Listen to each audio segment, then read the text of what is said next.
What's up YouTube? What's up everyone? I'm back with another video. So today we're going to review the movie The Killer, the newest movie from David Fincher, who I really loved his movies, especially Seven and also Gone Girl. I know one of his best movies as well is Fight Club, which I never watched yet, so I'm definitely planning to watch that. I know my good pal Dark watched that, so maybe I'll leave it in the description down below, his link where he did a watch along.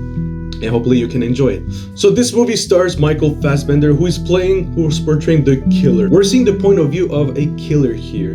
And honestly, the premise seems interesting because it's inspired from a French novel, and you have David Fincher in the movie. And Michael Fassbender, this is just the greatest combination ever, right? But unfortunately it didn't work for me. Wait. Yeah, I know. Before you jump me, because I know this movie, also my fellow YouTubers, they really love this movie, but I don't know, man. I tried to love this movie and I just couldn't love it. It was one of my most anticipated movies of the year. I remember it was maybe the ninth movie that I was so hyped for it. And when I watched it, I did a tele-party with a friend of mine, and honestly, we had the same reaction. It's just it kind of felt bland, and I don't know how to explain it. It's just, you have this character who has a poker face. He's not doing a lot of acting. He's just having a straight face because that's his role, right? But I don't know, it's just I kind of felt they kind of missed it. At least I felt Michael Fassbender, I mean, he did a good job with what he had to do, but it's just, I don't know, I never really was into his character. The story doesn't even tell you a lot about him. Aside of he has a wife and a kid, that's where, okay, I'm rooting a bit for him. But aside of that, they don't really tell you nothing about him. I wish we could have seen other things about him, traumas, or how is the life of a killer, traumatizing you at the long term and things like that. But you kind of see that in the beginning where he had to shot someone by accident. He shots a woman and he kills a woman. So that's when you kind of felt the panic in him. When he find his wife that was shot and was in the hospital, and he was really worried. That was interesting as well to see. But again, this movie just felt bland to me. I don't know, this reminds me a lot of Brie Larson in Captain Marvel. You have an Academy actress winner, and she's just doing the same face the whole time, and that's kind of what Michael Fassbender did here.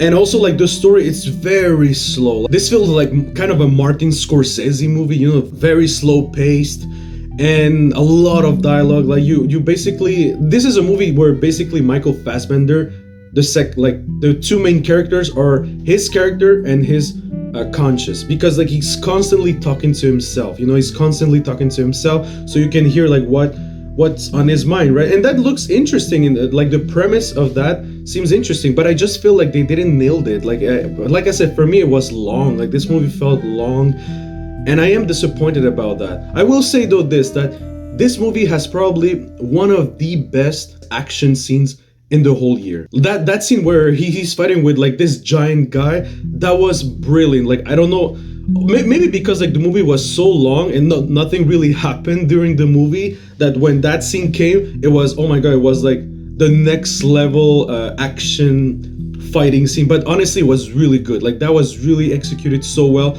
I had to repeat that 2 times again because it was fucking amazing. Seriously, that was insane. So I will give credit to The Killer and David Fincher for that particular scene.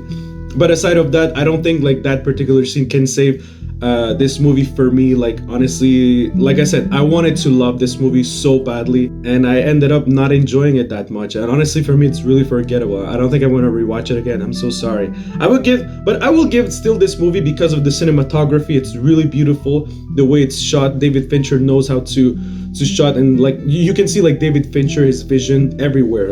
Every shot you can see him. So because of that, I will give this movie a 6.5 out of 10. So like I said, there are some really interesting things. I think Michael Fassbender, at the end of the day, it's always nice to see him. I love the locations that they were. I love the transitions also. It's also by chapters that I thought it was really clever. It was very interesting. That's David Fincher once again. But on the downside, I think it was way too long. nothing really happened, or at least not a lot of things captivated me to keep going. And yeah, I think that really hurt my experience with this movie, and I think the experience of the movie in general. But like I said, this is my humble opinion. It's not the right one, it's just mine, and I would love to know what is your thoughts about The Killer. Tell me all that on the comment section down below, and we'll see you in the next review, because I'm going to do a lot of these small reviews because I accumulate so many movies and I can't wait to dive in and talk about them. And yeah, so if you like this format, don't forget to leave a huge like, please, and also subscribe, because we're almost at 500 subs. Come on guys, we're almost at 500. I would love to have 500 by the end of the year. And yeah, so if you can help me, that will mean the world to me. Anyway, I'll see you in the next video. Take care. Peace, everyone.